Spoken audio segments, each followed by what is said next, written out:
ഹരിശ്രീ ഗണപതിയെ നമ വിഘ്നമസ്തു. നക്ഷത്രജാലത്തിലേക്ക് ഏവരെയും സ്വാഗതം ചെയ്യുന്നു. നമ്മൾ ജൂലൈ മാസത്തിൽ നക്ഷത്രങ്ങളുടെ ചെറിയ മാറ്റങ്ങൾ ഇന്ന് പറഞ്ഞു തുടങ്ങുവാണ്. ഇന്ന് അശ്വതി, ഭരണി, കാർത്തിക 3 നാളുകളാണ് ഇന്ന് പറയുന്നത്. അതിന് മുന്നേ ഒരു കാര്യം പറയാനുള്ളത്, നിങ്ങൾ ആദ്യമായിട്ട് ചാനൽ കാണുന്നുണ്ടെങ്കിൽ ഒന്ന് സബ്സ്ക്രൈബ് ചെയ്തേക്കുക. ബെൽ ബട്ടൺ അമർത്തി ഓൾ എന്നുള്ളൊരു ഭാഗം എനേബിൾ ചെയ്ത് വയ്ക്കുക. അപ്പോൾ വീഡിയോസൊക്കെ ആദ്യം തന്നെ ലഭിക്കും. അശ്വതിയെക്കുറിച്ച് പറഞ്ഞാൽ, ജോലി ചെയ്യുന്ന സ്ഥലങ്ങളിലൊക്കെ നല്ലൊരു അന്തരീക്ഷമായിരിക്കും. ചെയ്യുന്ന പ്രവൃത്തിയൊക്കെ അംഗീകരിക്കപ്പെടും.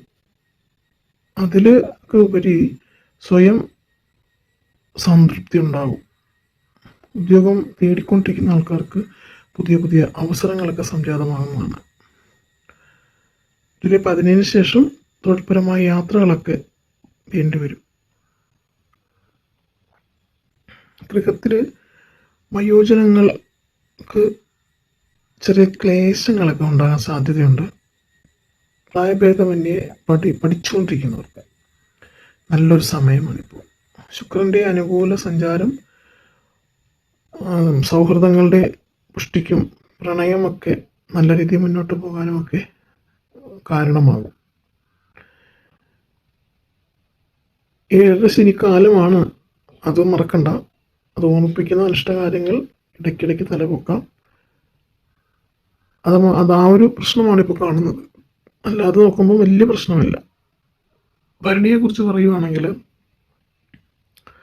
പല നിലയ്ക്കും പ്രസന്നമായ ഒരു സമയമാണിപ്പോൾ. മനസ്സിനും ശരീരത്തിനും നല്ലൊരു സൗഖ്യം ഉണ്ടായിരിക്കുന്ന സമയം തന്നെയാണ്. തൊഴിലിൽ നല്ലൊരു വളർച്ചയുണ്ടാകും. ബിസിനസ്സുകാർക്ക് നല്ല സമയമാണ്. അതായത് ആധിപത്യം പുലർത്താൻ സാധിക്കുന്നതാണ്. പുതിയതായി കച്ചവടമോ ബിസിനസ്സോ ചെയ്യുന്നവർക്ക് നല്ലൊരു തുടക്കം കുറിക്കാനുള്ളൊരു സമയമാണ്. തുടക്കം കുറിക്കാൻ പറ്റും. വിദ്യാർത്ഥികൾക്കൊക്കെ പഠന വിഷയങ്ങളുമായി പൊരുത്തപ്പെട്ടു പോകാൻ കഴിയും. കുടുംബാംഗങ്ങൾക്ക് പൊതുവെ ക്ഷേമകാലമായിരിക്കും. അവരുടെ മാനസിക പിന്തുണ എല്ലാ കാര്യത്തിലും പ്രതീക്ഷിക്കാം. കുടുംബത്തിലെല്ലാവരും പരസ്പരം. മക്കളുടെ കാര്യത്തിലൊക്കെ കുറച്ച് ശ്രദ്ധ വയ്ക്കുന്നത് നന്നായിരിക്കും. നിക്ഷേപങ്ങളിലൊക്കെ മെച്ചം ഉണ്ടാകും. ആരോഗ്യകാര്യങ്ങളിൽ കുറച്ച് ജാഗ്രത വേണം. ഇനി കാർത്തിക നക്ഷത്രത്തെക്കുറിച്ച് പറയുകയാണെങ്കിൽ,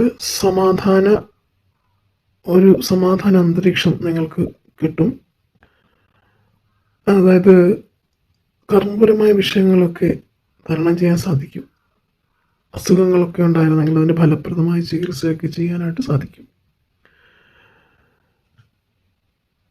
സാങ്കേതികമായിട്ടുള്ള ചില വിഷയങ്ങൾ പഠിച്ചറിയാനുള്ളൊരു താല്പര്യം ഉണ്ടാകും.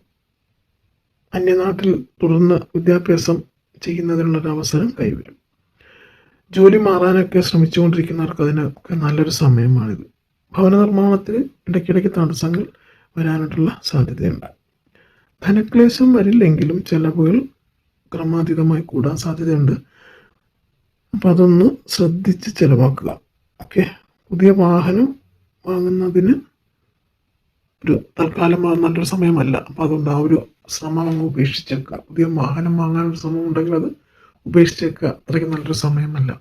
അപ്പോൾ ഇതൊക്കെയാണ് ഈ 3 നാളുകളെ കുറിച്ച് പറയാനുള്ളത്. മറ്റൊരു വീഡിയോയുമായി കാണുന്നവരെല്ലാവർക്കും നന്ദി, നമസ്കാരം.